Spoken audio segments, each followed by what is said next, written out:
வணக்கம். இன்றைய முக்கிய செய்திகள். நீட் தேர்வு குளறுபடிகளை எதிர்த்து டெல்லியில் எதிர்க்கட்சிகள் நடத்தும் போராட்டத்திற்கு தமிழக வெற்றிக் கழகம் முழு ஆதரவளிப்பதாக அதன் தலைவரும் முதல்வருமான விஜய் அவர்கள் தெரிவித்துள்ளார்.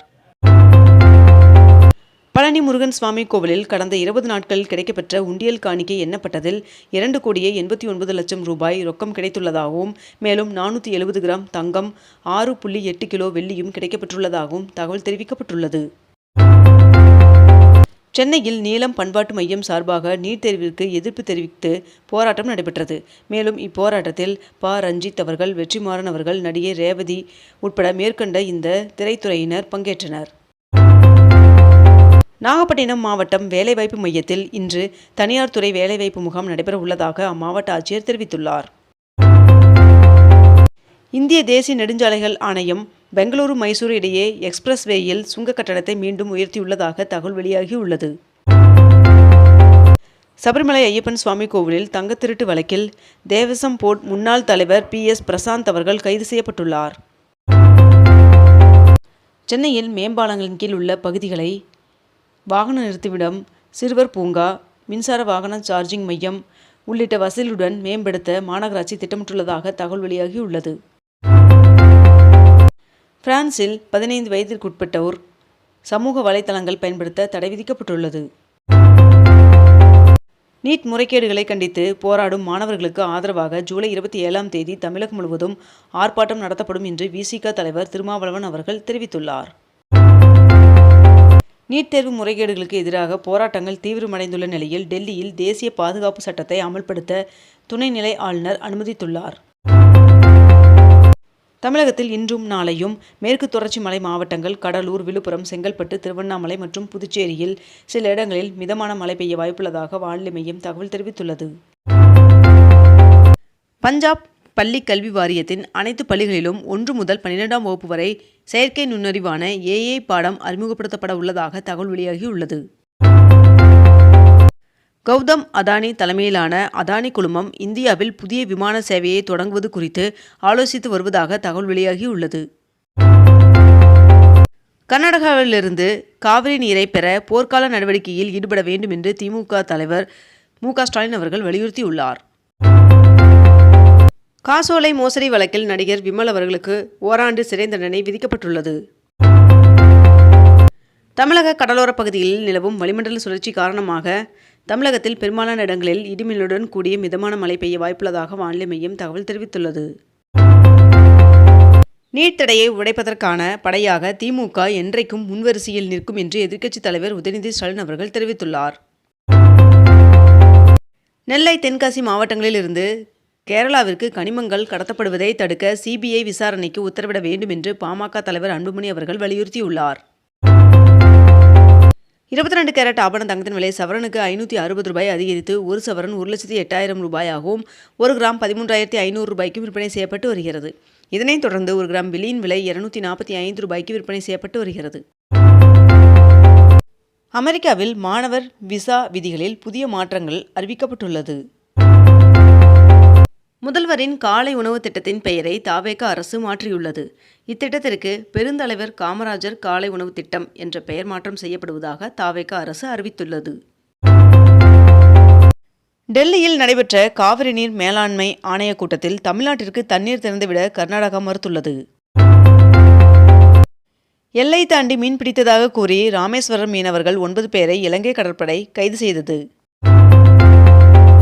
சிவகாசியில் 6 கோடி மதிப்பிலான கால்நடைத்துறை நிலம் போலியான ஆவணங்களுடன் பத்திரப்பதிவு என்று புகார் எழுந்துள்ளது.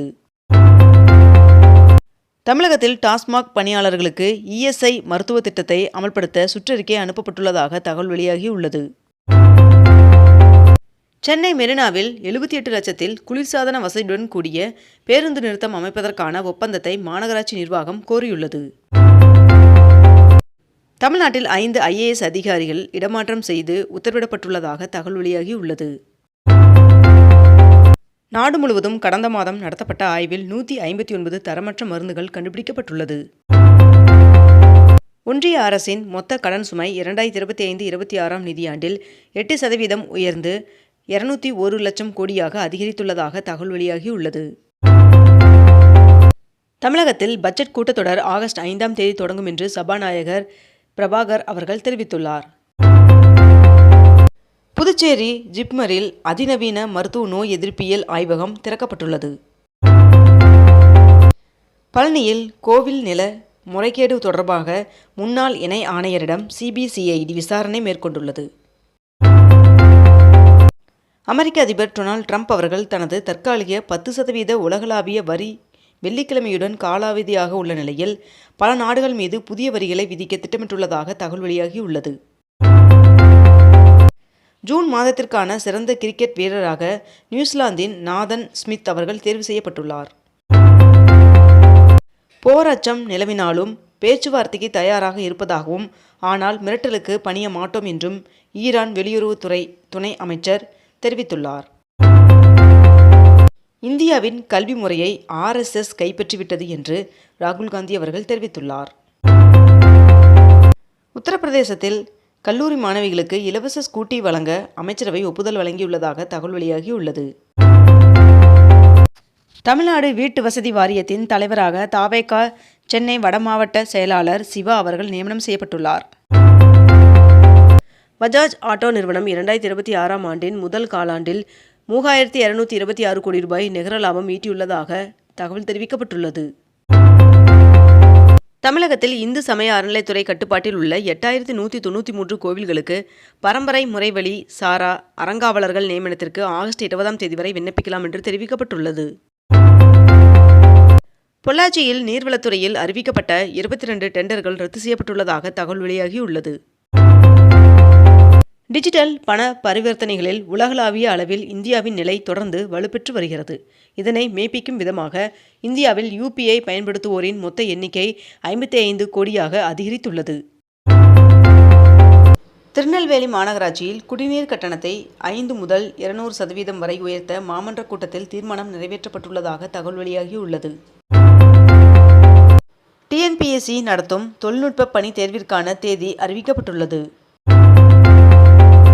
தஞ்சாவூரில் ஹாம்லி டவர்ஸ் என்ற நவீன தகவல் தொழில்நுட்ப வணிக கோபுரம் திறக்கப்பட்டுள்ளது. தமிழகத்தில் தவறு செய்யும் மின்சார வாரிய ஊழியர்கள் மீது ஒழுங்கு நடவடிக்கை எச்சரிக்கை விடுக்கப்பட்டுள்ளது.